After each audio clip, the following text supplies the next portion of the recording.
Hello, my friends, and welcome back. Thank you very much for being with me again today.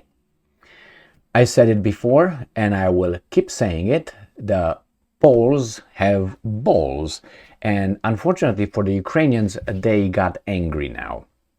And the Poles got angry with the Ukrainian, and I say Ukrainian, I'm not saying the Ukrainian nation. I'm talking about those weasels in charge of the Ukrainian nation that I think is going to run down the whole country, the whole nation is going to be never to recover. So what happened? The Poles issue a bill to the Ukrainian embassy of $23 billion, saying, you, Ukraine, owe us $23 billion so far. Now, why would they do that? Well, I'm not going to go into historical things. I'm going to go to the situation that created this Polish outburst of reality. That's how they really feel about these guys. But people say, no, no, no, yes, yes, yes. So the Poles have been helping the Ukrainians in this little thing with Russia, with the United States of America, in Ukraine, I think the most. With the exception of I would say, the Americans, the Poles are the most important element in all this war against Russia by Al Capone on the territory of Ukraine. So the Ukrainians seem to be, a little bit, how do you call that? That's a certain word I can't, ungrateful, that's the word. Ungrateful. That is, you give me everything, and what I give you, I fight for you. And I disagree with these premises that Ukraine fights for the world, for the Western civilization, for all of us. I refuse to accept that garbage is thrown onto our hearts and brains. For many reasons, I'm not going to get into that now. So let me go over this little article from Russia Today, where the Poles got angry with the grain that the Ukrainians are going to sue them in the World Trade Organization. So what's going on?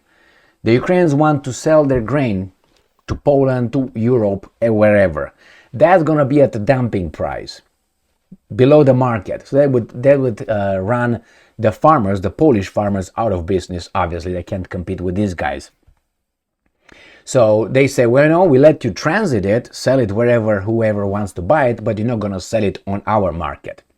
And the European Union did that for about 3 months, if I remember correctly, and they lifted that ban. It was Slovakia, it was Poland, Romania, Hungary, and I think another country. I don't know if it was Bulgaria. Now things change. It's just Hungary, Poland, and Slovakia. I think they still keep the ban on the grain, Ukrainian grain. So that then the Ukrainians just said, instead of saying, you know what, guys, you helped us a lot. Now, it's all right. Just allow it to transit it and go to German and other weasels so they can pay how much we want. And instead, they didn't do that. They went straight to the World Trade Organization and sued these countries. So then the Poles said, wait a minute. You are hurt a little bit right here with the grain that we don't want to buy it from you so we can affect and destroy our farmers, and you immediately go over there and try to force our hand while we are helping you 100% without getting anything actually in return from you. That garbage, we will keep the Russians away from you. No. So let me show you this little article here. Russia Today, 21st of September 2023. Polish MP bills Ukraine $23 billion for support. The stunt was intended as a rebuke to Kiev, which is suing Warsaw for imposing a ban on Ukrainian grain imports. A Polish MP issued a bill for $23 billion to the Ukrainian embassy on Tuesday, suggesting that Kiev should repay the aid it has received after suing Warsaw for imposing a ban on grain imports from the country. The politician behind the stunt was, let me memorize his name, Krzysztof Bosak. I gotta memorize Krzysztof from Christian, right? Christian Bosak. Krzysztof Bosak, whose National Movement Party is part of the right-wing Confederation Liberty and Independence bloc in the Polish parliament.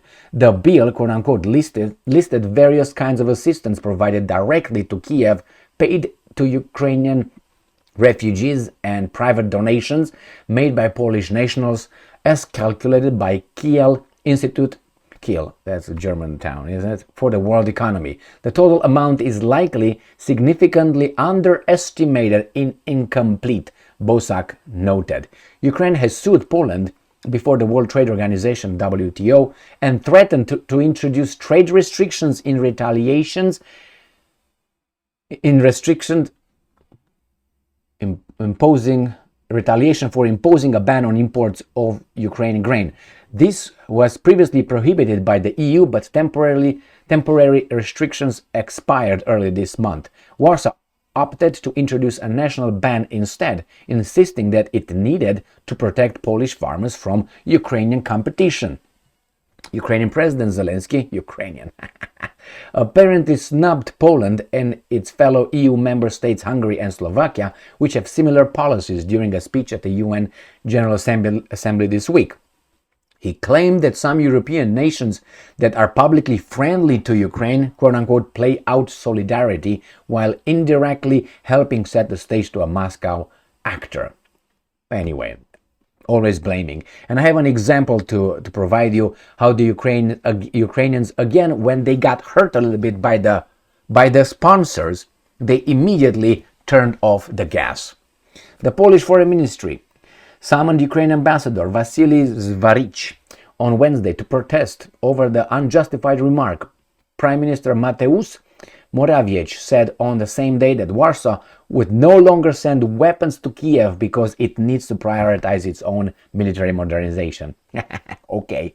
Confederation members will compete with the ruling Law and Justice Party for nationalist votes in a general election next month. The political bloc has criticized the government for cozying up to Kiev amid its armed conflict with Russia, arguing that the policy has obviously backfired. And I'm quoting, "We need to start playing tough like the Ukrainian oligarchs play, who are represented by Ukrainian politicians," end quote, Bosak said at a press conference.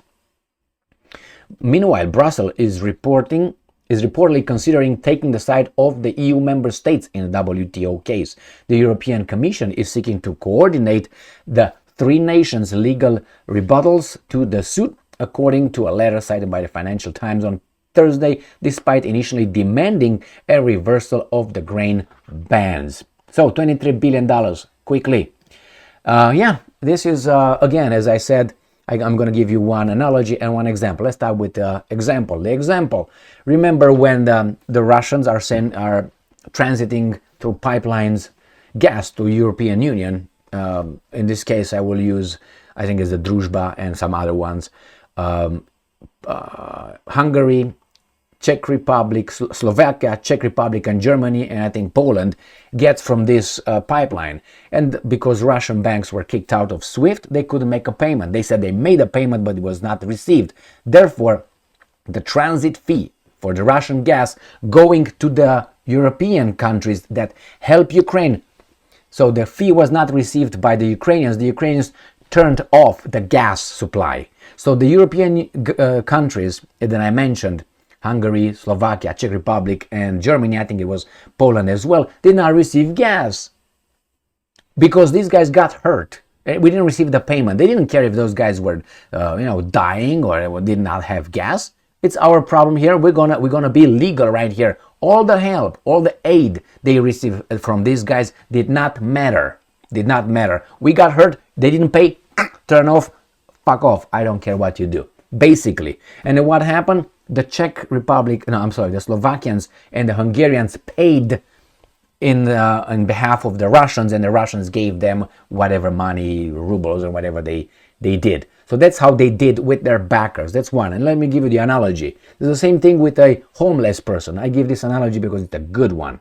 You have a homeless person who's going to be starving, is out in the elements outside, and you feel sorry or whatever, and you take the homeless in your house, you give him a bedroom, you give him a bathroom, takes a shower, gives him new clothes, and then you cook for him a good steak. And after you give him the good steak, he says, well, I don't like the way you cook it, man. What's this? Or you were too slow, or it's cold, or it's hot, something like this. What would you do? Go strip him, put back his dirty clothes and kick him out of the house and never getting back. This is exactly what's going on over here. When these guys in the West give the Ukrainians what they give, these guys, oh my God, you don't allow this thing, you don't give us all. I mean, that's another thing that reminds me of a certain group that is always, hey, yeah, you helped me before, but what did you do for me today? Well, it's like you have to. Yes, you have to, because somehow I protect you from the Russians. That's a false narrative. I don't subscribe to that. The problem is these guys, the Westerners, are using that for us, saying, yeah, we agree sending the Ukrainians, those weasels, not Ukrainians, those guys in charge of Ukraine. We send them everything because they are fighting for us. And that little garbage when they say, well, you guys pay with this, but the Ukrainians pay with blood. Yeah, the Ukrainians pay with blood because of these guys' interest. Everything could have been solved, but no, it seems like it had to. They had Minsk Agreement 1 and 2. What happened with those ones? They ignored them. Why? Corner the idiots over there, right? Anyway, my friends, here it is, $23 billion. I mean, that's a factual thing. I mean, it's, yeah, you want to play tough? You depend on us. I don't depend on you. If tomorrow Poland, let's say, says, or Western Europe says, or Europe, or any United States, that's it, these guys die in 3 days.